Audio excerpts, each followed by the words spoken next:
Hello class 10, welcome to learn with Zenith Guru. मैं हूं निकी पंडित और आज हम करने वाले हैं types of reaction. But type of reaction start करने से पहले हमें कुछ जनरल टर्म्स पता होने चाहिए। सबसे पहले मैं वो डिस्कस करूंगी आपके साथ और फिर हम स्टार्ट करेंगे आज का main topic type of reaction. ठीक है, स्टार्ट करते हैं फिर। Some general terms.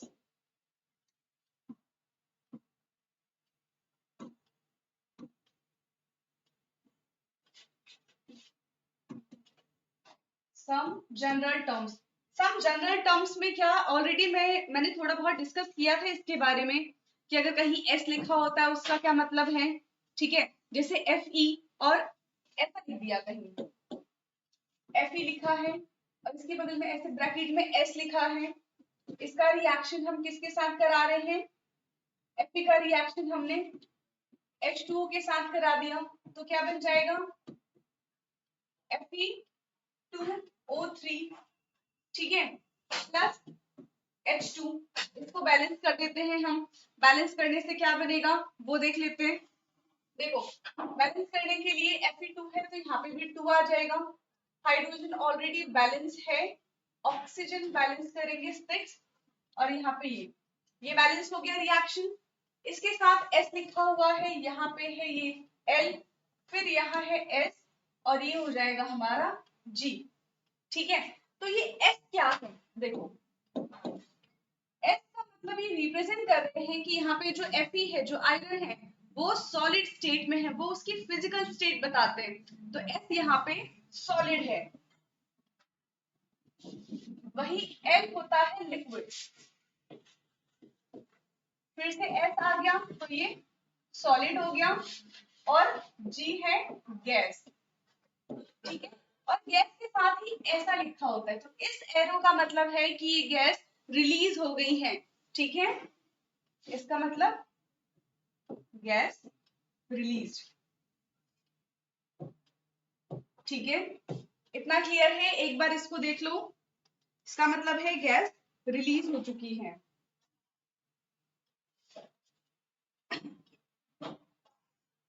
अब इसके बाद क्या है, और भी ऐसे ही कुछ जनरल टर्म्स है, जैसे कि कहीं आपने लिखा हुआ देखा होगा ए क्यू।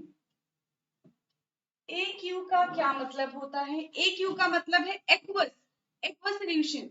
जैसे कि मैंने एक गिलास पानी लिया है, उसमें मैंने शुगर डाल दिया।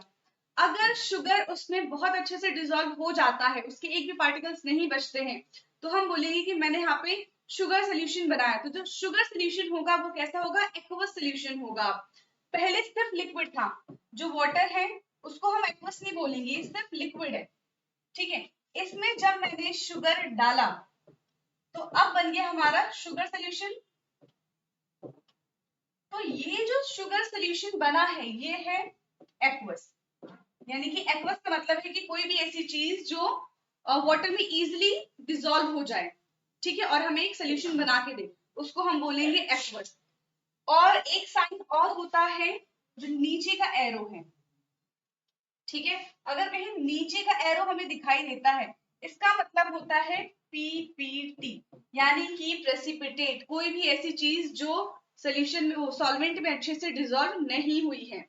ठीक है, अभी आप ही की बुक का एक एग्जांपल है, उसमें क्या होगा कि BaCl2 का जो सोल्यूशन होता है वो वाटर में डिसॉल्व नहीं होता, तो उसके नीचे ऐसा एरो दिया हुआ है, इसका मतलब BaCl2 का वहां पे पीपीटी बनता है। ठीक है, इसके बाद आता है हमारा exothermic and endothermic. Exothermic and endothermic. तो देखो, नाम से ही पता चल रहा है एक्सो का क्या मतलब है, एंडो का क्या मतलब है। एक्सो का मतलब है यहाँ पे रिलीज करना, और थर्मिक का क्या मतलब है? Heat, temperature. ठीक है, यानी कि यहाँ पे क्या हो रहा है, थर्मिक का मतलब टेम्परेचर आप बोल सकते हो या फिर हीट बोल दो। वैसे ही एंडो, एंडो का मतलब है एब्जॉर्ब करना, और थर्मिक का मतलब है हीट या फिर टेम्परेचर। यानी कि ऐसा रिएक्शन जहां पे एनर्जी या फिर टेम्परेचर ठीक है, या फिर हीट रिलीज होती है, तो उसको हम बोलते हैं एक्सोथर्मिक रिएक्शन। ठीक है, और जहां पे एनर्जी एब्जॉर्ब की जाती है किसी भी रिएक्शन को कराने के लिए, अगर एनर्जी एब्जॉर्ब की जा रही है तो वो कैसा रिएक्शन होगा, वो होगा एंडोथर्मिक रिएक्शन। ठीक है, तो इसके नाम से ही हमने पता कर लिया एक्सोथर्मिक क्या होता है, एंडोथर्मिक क्या होता है। इसका साइन देख लेते हैं, आपकी बुक में आई थिंक इतना गिवन नहीं है, बट अगर आपको साइन पता होगा तो ज्यादा बेटर है। ठीक है, जो एक्सोथर्मिक होता है वो हमेशा नेगेटिव होता है, वही जो एंडोथर्मिक है वो पॉजिटिव होता है। ठीक है, पॉजिटिव एनर्जी और उसमें होता है नेगेटिव एनर्जी। क्लियर है इतना? ये कुछ जनरल बेसिक टर्म्स थे जो बीच बीच में आपको देखने के लिए मिलेगा। अब हम अपने मेन टॉपिक पे चलते हैं, टाइप्स ऑफ रिएक्शन।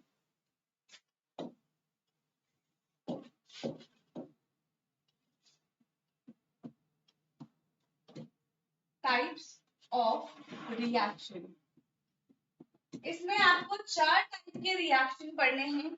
कौन कौन से? कॉम्बिनेशन रिएक्शन है, डिकम्पोजिशन रिएक्शन है, डिस्प्लेसमेंट रिएक्शन है और डबल डिस्प्लेसमेंट रिएक्शन है। ठीक है, आज की क्लास में हम 2 रिएक्शन डिस्कस करेंगे, combination reaction and decomposition reaction. First है हमारा कॉम्बिनेशन रिएक्शन।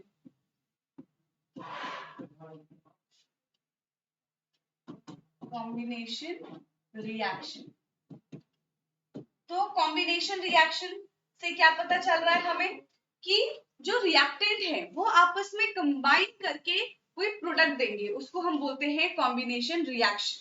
क्लियर है? क्या लिखेंगे इसकी डेफिनेशन? व्हेन टू और मोर सब्सटेंस, व्हेन टू और मोर सब्सटेंसेस, सब्सटेंसेस में क्या आ सकता है? एलिमेंट और कंपाउंड, एलिमेंट और compound. When two or more substances react together and give a single product,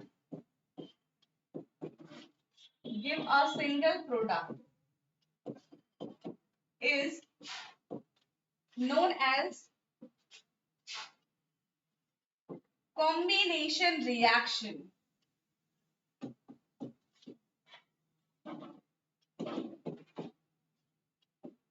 Is known as combination reaction. कैसे? कोई एक ए बी के साथ रिएक्ट करके हमें सिर्फ एक सिंगल प्रोडक्ट सी दे रहा है, तो यहाँ पे ए और बी क्या है? ये तो है रिएक्टेंट, और जो अब हमें सी मिला है ये क्या है? प्रोडक्ट। ठीक है, तो जब दो या फिर दो से ज्यादा रिएक्टेंट आपस में कंबाइन करके एक सिंगल प्रोडक्ट देते हैं तो उसको हम कहते हैं कॉम्बिनेशन रिएक्शन। अब आता है टाइप्स ऑफ कॉम्बिनेशन रिएक्शन। कितने टाइप के कॉम्बिनेशन रिएक्शन हो सकते हैं, कैसे कैसे हम कंबाइन करा सकते हैं?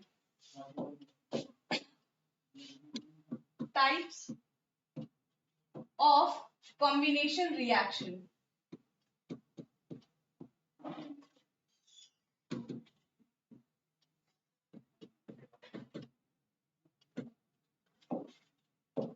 तो फर्स्ट क्या हो सकता है? When two elements combines to give product.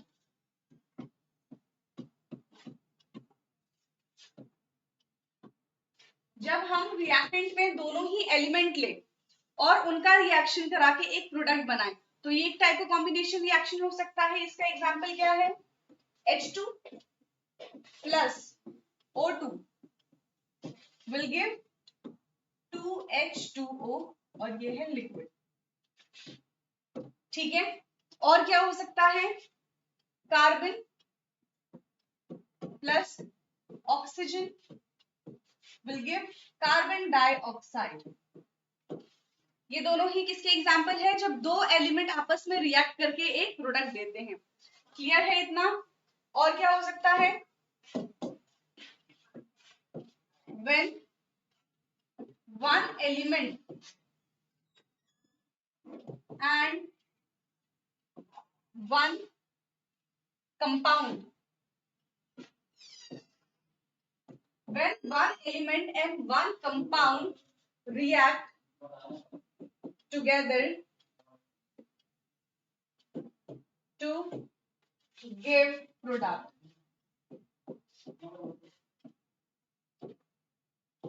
ठीक है, अभी पहले हमने देखा था कि दोनों ही एलिमेंट मिलके एक कंपाउंड हमें एक प्रोडक्ट मिल रहा है, और यहाँ पे क्या है, एक एलिमेंट और एक कंपाउंड मिलके अब हमें एक प्रोडक्ट मिलेगा। तो क्या हो जाएगा इसका एग्जाम्पल, एलिमेंट हमने कंपाउंड लिया है CH4, ठीक है, प्लस CH4 के साथ हम ले लेते हैं O2। तो यहाँ पे क्या हो गया, CH4 हमारे कंपाउंड है और O2 हमारा एक एलिमेंट है, ये मिलके बनता है CO2 प्लस H2O, यानी कि लिक्विड और गैस। ठीक है, ये हमारा गैस है और ये हमारा, ये भी गैस है। ठीक है, CO2 गैस, ये कार्बन सॉलिड है। ठीक है, तो ये एग्जाम्पल हो गया, क्लियर है इतना। When one element and one compound react together to give a product, तो एक एलिमेंट और एक कंपाउंड ने मिलके प्रोडक्ट दिया है। ठीक है, थर्ड क्या हो सकता है कि दोनों ही हम कंपाउंड ले लें। ठीक है,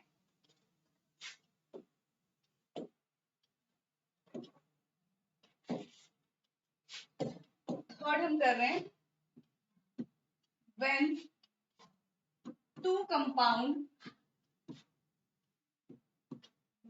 compound react together to give product। अब इसमें हमने क्या किया है, दोनों ही कंपाउंड ले लिया है। ठीक है, दोनों ही कंपाउंड ले लेते हैं, तो इसका एग्जाम्पल हो जाएगा CaO। ये याद रखना, कैल्शियम ऑक्साइड को हम क्विक लाइम कहते हैं, इसका कॉमन नेम है क्विक लाइम, बहुत जगह देखने के लिए मिलेगा ये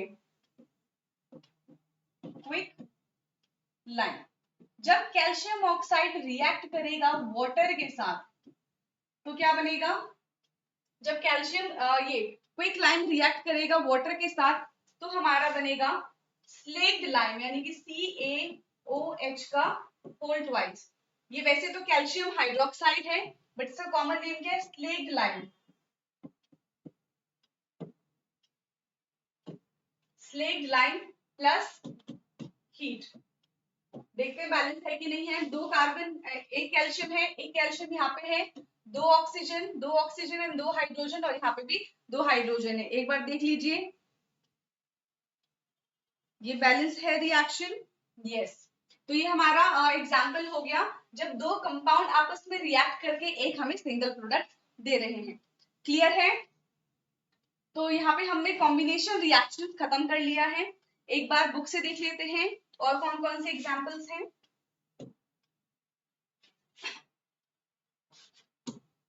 कॉम्बिनेशन रिएक्शन,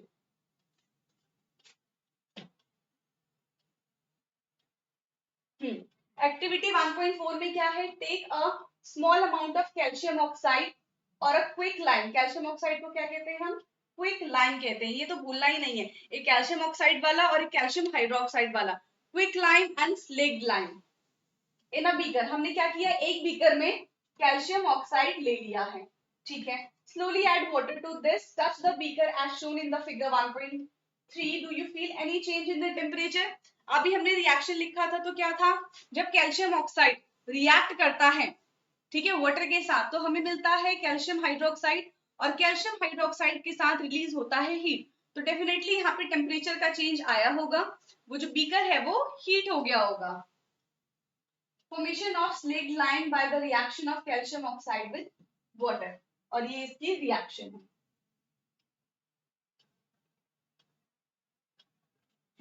ये है रिएक्शन, यही वाली रिएक्शन अभी हमने लिखी थी। ये सब किसके अंदर है, कॉम्बिनेशन रिएक्शन के अंदर ये सारी चीजें आ रही है, बट वहां पे मैंने क्या किया है, उसको कैटेगराइज कर दिया, एलिमेंट के अंदर, कंपाउंड के अंदर कौन कौन से एग्जाम्पल है वो। अब इसके बाद है, ये तो हमारा हो चुका है, ओके, इसको देखते हैं। A solution of slaked lime produced by the reactions 1.3 is used for white washing. इससे भी क्वेश्चन आता है, आपको दे दिया जाएगा कि कोई एक एलिमेंट x है और बताओ वो एलिमेंट x का वो कंपाउंड पूछे कि एलिमेंट x कंपाउंड क्या है अगर वो व्हाइट वॉशिंग में यूज किया जा रहा है तो। ठीक है, हिंट के लिए आपको व्हाइट वॉश दे देंगे कि वो व्हाइट वॉशिंग में यूज किया जा रहा है, कोई x कंपाउंड है, आपको इसका नाम बताना है। ठीक है, तो याद रखना व्हाइट वॉशिंग में हमेशा क्विक लाइम यूज किया जाता है, कैल्शियम ऑक्साइड। तो कंपाउंड कौन सा होगा, कैल्शियम ऑक्साइड। फिर क्या है, calcium hydroxide react slowly with the carbon dioxide in the air to form a thin layer of calcium carbonate on the walls. Calcium carbonate is formed after 2 or 3 days of the white washing and gives a shiny finish to walls. It is interesting to note that chemical formula for the marble is also CaCO3. तो CaCO3 क्या है, calcium carbonate. ठीक है, calcium carbonate, slaked lime. Okay, अच्छा, white washing के लिए slaked lime use किया गया है, ना कि ठीक है, स्लेक्ड लाइम का क्या फॉर्मूला है, CaOH का होल ट्वाइस। और स्लेक्ड लाइम किससे बनता है, क्विक लाइम से बनता है। ठीक है, अब अभी हमने देखा कि स्लेक्ड लाइम कैसे बना है, जब हमने कैल्शियम ऑक्साइड का वाटर के साथ रिएक्शन कराया तो स्लेक्ड लाइम बना। अब कैल्शियम हाइड्रोक्साइड का रिएक्शन फर्दर हम कराएंगे कार्बन डाइऑक्साइड के साथ, तो हमारा बन जाएगा कैल्शियम कार्बोनेट प्लस वाटर, ये यहाँ पे रिलीज हो गया। ठीक है, व्हाइट वॉशिंग का देख लेना, इसमें हमारा कैल्शियम हाइड्रोक्साइड यूज होता है। ठीक है, let us discuss some more example. ये वाले एग्जांपल हम कर चुके हैं, ये भी हम कर चुके हैं। ठीक है, when two or more substance elements of the compound combine to give a single product, the reaction term is called the combination reaction. ये सारे एग्जांपल्स हो चुके हैं हमारे। ठीक है, एक एग्जांपल इन्होंने और दिया है, ग्लूकोज का reaction, glucose plus oxygen gives carbon dioxide, water and energy. ये एक दूसरा एग्जांपल है। ठीक है, यहाँ पे भी देखो, do you know that respiration is an exothermic process. जो रेस्पिरेशन है वो एक एक्सोथर्मिक प्रोसेस है। एक्सो का क्या मतलब होता है, एक्सो मींस हीट, एनर्जी या फिर टेम्परेचर का रिलीज होना, उसको हम कहते हैं एक्सोथर्मिक। तो जब हम सांस लेते हैं, ठीक है, ऑक्सीजन इनहेल करते हैं, फिर हम क्या करते हैं, कार्बन डाइऑक्साइड को एक्सहेल करते हैं, तो यहाँ पे वो हमारा क्या हो गया, एक्सोथर्मिक प्रोसेस हो गया। और उसके साथ साथ कुछ एनर्जी भी रिलीज होती है। क्या कहा है, we know that we need energy to stay alive. We get this energy from food we eat. During digestion, food is broken down into the simpler substance. For example, rice, potatoes, and the bread contain carbohydrate. These carbohydrates are broken down to form a glucose, and this glucose combines with the oxygen in the cell of our body and provide energy. The special name of this reaction is respiration, the process which you will study in chapter 6. Life process में आप ये पढ़ोगे। ठीक है, पूरा bio का एक chapter है जिसमें रेस्पिरेशन के बारे में आपको बताया गया है। तो यहाँ पे क्या है कि जो रेस्पिरेशन है वो कैसा प्रोसेस है, एक्सोथर्मिक प्रोसेस है। ठीक है,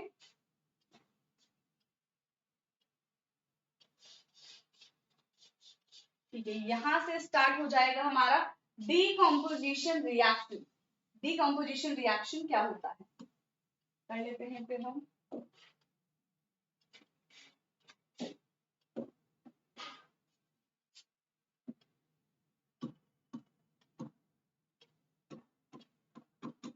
डीकम्पोजिशन रिएक्शन, देखो जो हमने कॉम्बिनेशन रिएक्शन के लिए पढ़ा था, ठीक है, उसका ऑपोजिट डीकम्पोजिशन रिएक्शन, उसमें क्या था कि दो या फिर दो से ज्यादा रिएक्टेंट आपस में कंबाइन होकर एक सिंगल प्रोडक्ट देते हैं। यहाँ पे है कि एक सिंगल रिएक्टेंट से हमें दो या फिर दो से ज्यादा प्रोडक्ट मिलेगा। क्लियर है, तो इसमें क्या हो जाएगा, डीकम्पोजिशन रिएक्शंस के लिए single reactant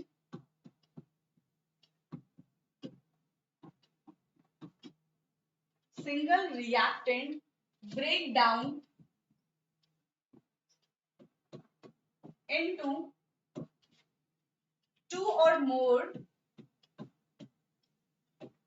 simpler product.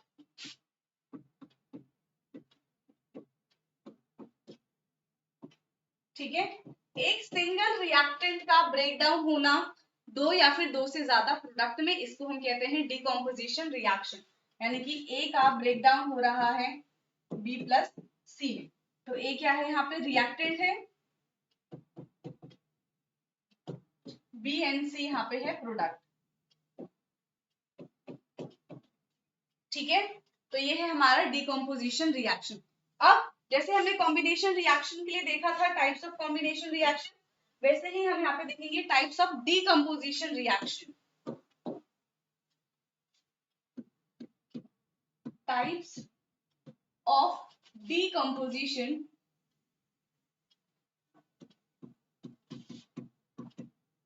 Reaction, कि हम डिकम्पोजिशन किस किस की प्रेजेंस में करा सकते हैं। सबसे पहले एक कंपाउंड लेंगे, उसको मैं हीट कर दूंगी तो भी उसका ब्रेकडाउन हो जाएगा सिंपलर प्रोडक्ट में, तो उस टर्म को कहते हैं हम थर्मल डिकम्पोजिशन। तो पहला आता है हमारा थर्मल डिकम्पोजिशन।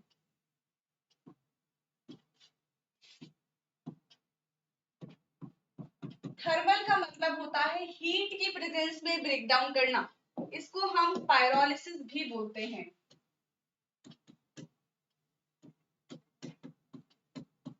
पायरोलिसिस, ठीक है, थर्मल डिकम्पोजिशन को हम पायरोलिसिस भी कहते हैं। तो इसका क्या एग्जाम्पल हो जाएगा, सिर्फ हीट की प्रेजेंस में ही हम उसको ब्रेक डाउन कर लेंगे। क्लियर है, तो इसमें हो जाएगा FeSO4 का अगर मैं हीट करती हूँ तो यहां से मुझे क्या क्या मिल जाएगा, एक SO2 मिलेगा, एक SO3 मिल जाएगा, ठीक है, प्लस Fe, तो 2 यहाँ पे आ जाएगा 2 FeSO4 gives SO2 SO3, balance नहीं है, ओके, Fe2O3। देखो दो सल्फर है यहाँ पे भी दो सल्फर है, और दो आयरन है, यहाँ पे भी दो आयरन है। ऑक्सीजन काउंट करो, 3 3 एंड 2, तो 6 7 8 एंड 4 2 जा 8। ठीक है, मैंने क्या किया, FeSO4 को हीट किया है। FeSO4 को हीट करते ही वो किसमें कन्वर्ट हो जाएगा, ब्रेकडाउन हो जाएगा उसका SO2 SO3 एंड Fe2SO3। यहाँ पे क्या है, ये फेरस सल्फेट है, तो फेरस सल्फेट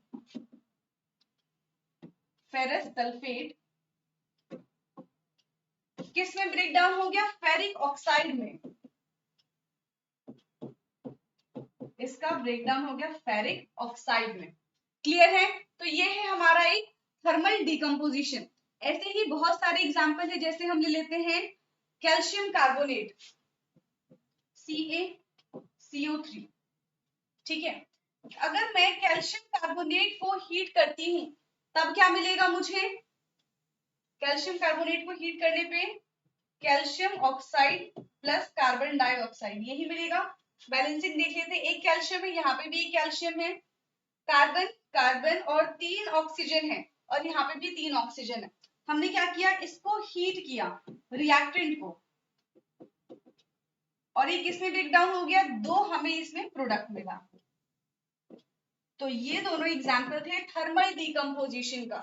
ठीक है, कि थोड़ा सा हम उसको हीट करेंगे और वो रिएक्टेंट जो है दो या फिर दो से ज्यादा प्रोडक्ट में कन्वर्ट हो जाएगा। इसके बाद सेकंड क्या आता है हमारा, थर्मल के बाद है हमारा फोटोलिसिस। ठीक है, सनलाइट की प्रेजेंस में ब्रेक डाउन करना। सेकंड है इसका फोटोलिसिस। क्या है इसका मतलब, break down in presence of sunlight, break down in presence of sunlight, sunlight की प्रेजेंस में ब्रेक डाउन होना।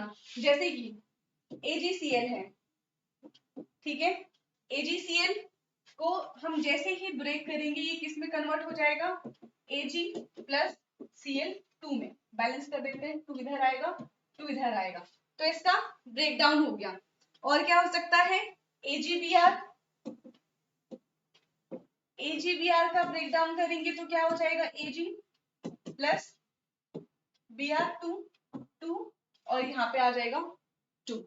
ठीक है, तो हमने सनलाइट की प्रेजेंस में क्या, सनलाइट को हम रिप्रेजेंट करते हैं, या तो आप सनलाइट लिख दो या फिर आप H न्यू भी लिख सकते हैं। ठीक है, H न्यू रिप्रेजेंट कर रहा है सनलाइट को, तो ये इसका एग्जाम्पल हो गया। क्लियर है इतना? ठीक है, इसके बाद क्या है कि ये जो रिएक्शंस होती हैं AgBr वाली, ये किस में यूज होती है, this reaction is used in photography.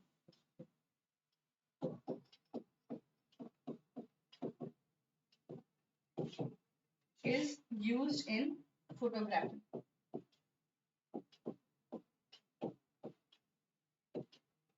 ये जो अब रिएक्शन है ये फोटोग्राफी में यूज की जाती है। अब फोटोलिसिस के बाद है हमारा थर्ड डिकम्पोजिशन रिएक्शन, वो है इलेक्ट्रोलिसिस। इलेक्ट्रोलिसिस नाम से क्या पता चल रहा है, थर्ड है इलेक्ट्रोलिसिस।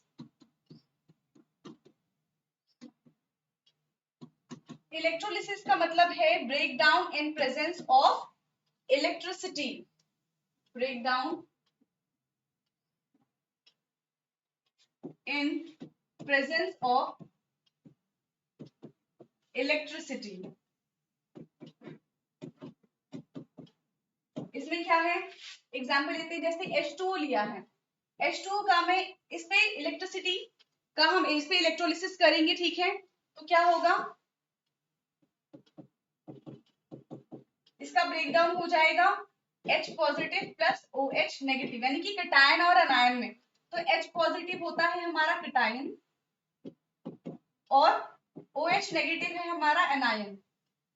एक एक्टिविटी दी हुई है आपकी बुक में, अभी उसको देख लेंगे, बट इसमें देखो जो पॉजिटिव चार्ज होगा, जो कैटायन है, वो किसकी तरफ जाएगा, वो जाएगा कैथोड की तरफ, कैथोड पे जाके वो डिपॉजिट हो जाएगा। जो अनायन है वो जाएगा एनोड की तरफ, क्योंकि जो कैथोड होता है वो नेगेटिव है और जो एनोड है वो पॉजिटिव है। तो पॉजिटिव अट्रैक्ट होता है नेगेटिव से और नेगेटिव अट्रैक्ट होता है पॉजिटिव से। तो ये है हमारा इलेक्ट्रोलिसिस। अब चलते हैं हम एनसीईआरटी पे, डिकम्पोजिशन रिएक्शन। इसमें देखो ये वाली रिएक्शन हमने की थी, फेरस सल्फेट FeSO4 को हमने हीट किया था, Fe2O3 SO2 और SO3 गैस में ये कन्वर्ट हो जाता है। इसके बाद है in this reaction you can observe that a single reactant break down to give a simpler product। एक सिंगल रिएक्टेंट का ब्रेकडाउन करके दो या फिर दो से ज्यादा प्रोडक्ट हमको मिलते हैं। This is a decomposition reaction. Ferrous sulfate crystals FeSO4.7H2O lose water when heated and the color of the crystals change। इसमें क्या हुआ, जैसे ही वाटर का यहाँ पे लॉस हुआ, वाटर यहाँ पे क्या हो गया, एवेपोरेट हो गया हीट करते ही, तो उसके कलर में भी चेंजेस आ गए। Then it decomposed to the ferric oxide Fe2O3 and sulfur dioxide and the sulfur trioxide. Ferric oxide is solid while SO2 and SO3 are gaseous। ये क्या है, ये दोनों gaseous है और जो हमारा फेरिक ऑक्साइड बना है वो कैसा है, सॉलिड है। डिकम्पोजिशन ऑफ कैल्शियम, ये भी रिएक्शन हमने किया था, लाइमस्टोन। कैल्शियम कार्बोनेट को जब हम हीट करेंगे तो वो किस में कन्वर्ट हो जाएगा, कैल्शियम ऑक्साइड में और कार्बन डाइऑक्साइड में। ये हमारा सब हीट का ही था। इसके बाद ये भी एग्जाम्पल है हीट का, ये सारे एग्जाम्पल आपको पता होने चाहिए, ठीक है, एग्जाम में कुछ भी पूछा जा सकता है। इसमें क्या है, लेड नाइट्रेट लिया है PbNO3 का होल ट्वाइस, उसको हीट करेंगे तो lead oxide, nitrogen dioxide and oxygen. इस पे एक क्वेश्चन आया था, ठीक है, कि ये जो कलर का क्वेश्चन था, इस पे इसी में थ्योरी भी लिखी होगी। अच्छा, इस वाली एक्टिविटी पे एक बार रीड कर लेते हैं। इसमें क्या है, एक बर्नसन बर्नर लिया है, okay, a pair of tong और बॉइलिंग ट्यूब और लेड नाइट्रेट को इन्होंने क्या किया है, हीट कर रहे हैं। Take a 2 gram lead nitrate powder in the boiling tube, hold the boiling tube with a pair of tongs and heat over the flame.